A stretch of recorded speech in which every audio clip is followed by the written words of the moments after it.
local institution right on the square in Linglestown. Today it is known for its friendly atmosphere, crab cakes, and of course, their wings. But this local landmark has quite a history that goes back nearly 170 years. Originally built on the same location, Lot 23 of the original layout of the town of St. Thomas was a log cabin that housed the Bullnose Tavern.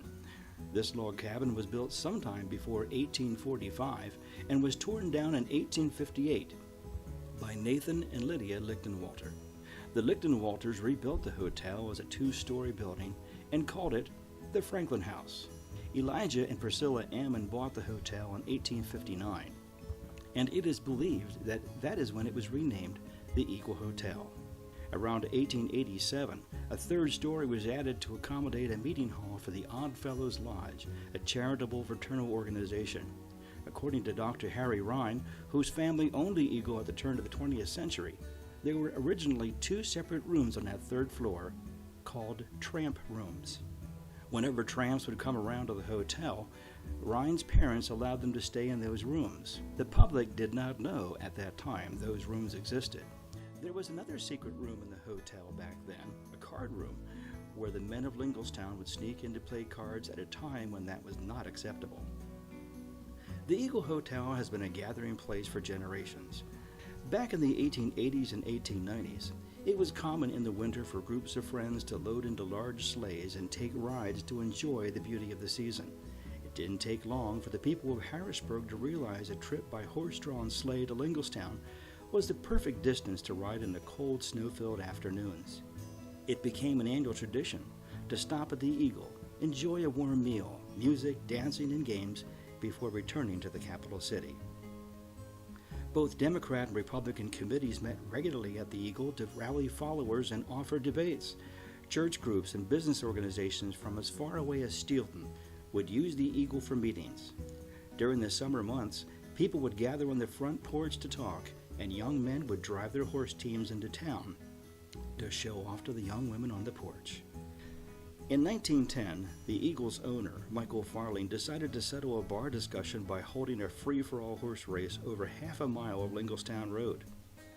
It was open to anyone with a good horse and consisted of 6 to 8 heats. There was no prize, but this race was held to prove who the best horse in the vicinity of Linglestown was. Unfortunately, we do not know the outcome of the race.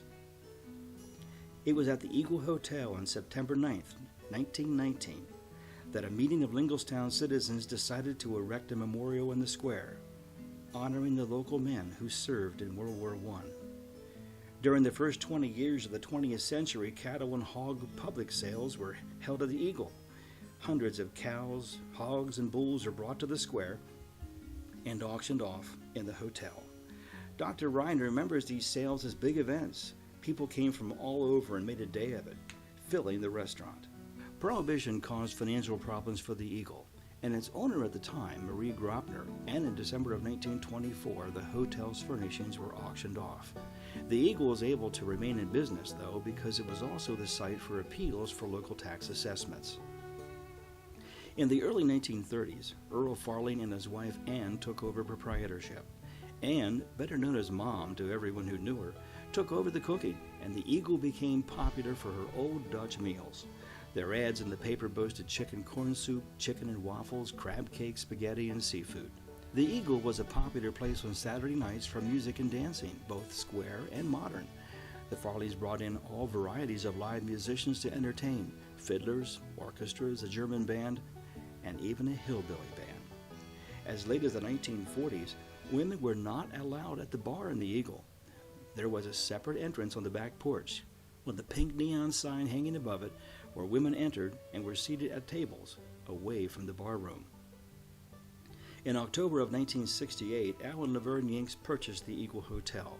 When they took over, the restaurant was originally 2 small rooms and the bar. They took down a wall and opened it up. The Yanks also built the 2 restrooms on the first floor.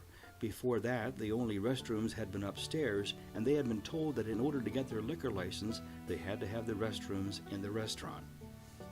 Al decided to have the Eagle open every day of the year except for Sundays and Christmas Day. On Thanksgiving 1968, Laverne cooked a turkey dinner that they would serve to any person who stopped in that day. but only one man came in. He sat at the bar and was not interested in dinner. When it became apparent no one else was coming in, the Yanks decided to close up after the gentleman left. As Laverne began cleaning up, the door opened and 2 police officers entered and began frisking the man at the bar before placing him under arrest. Apparently this man had robbed a place and escaped by jumping through a plate glass window. He had come to the Eagle to wait for his girlfriend to pick him up, but the police found her before she could get to him. When she refused to give up his whereabouts, the police told her the window had been laced with poison, and if she didn't tell them where to find the man, he would die. She believed them and told the officers he was waiting at the Eagle. By the time the Yanks had taken over, the meeting hall on the 3rd floor had been converted into 7 hotel rooms, each with their own bathrooms, giving the Eagle Hotel a total of 14 rooms. There were 4 men who lived there permanently, but the other rooms were often full as Route 81 was being built at that time, and the workers stayed at the Eagle. A lot has changed at the Eagle Hotel in the last century. They stopped renting out hotel rooms nearly 30 years ago, choosing instead to concentrate on the restaurant and bar with their popular dishes, including award-winning wings and other local favorites like crab cakes, salads, and burgers. The Eagle doesn't host live cattle auctions anymore, and there's no room to dance around the often crowded tables, but it is still a popular place for good food, cold beer, and enjoyable conversation.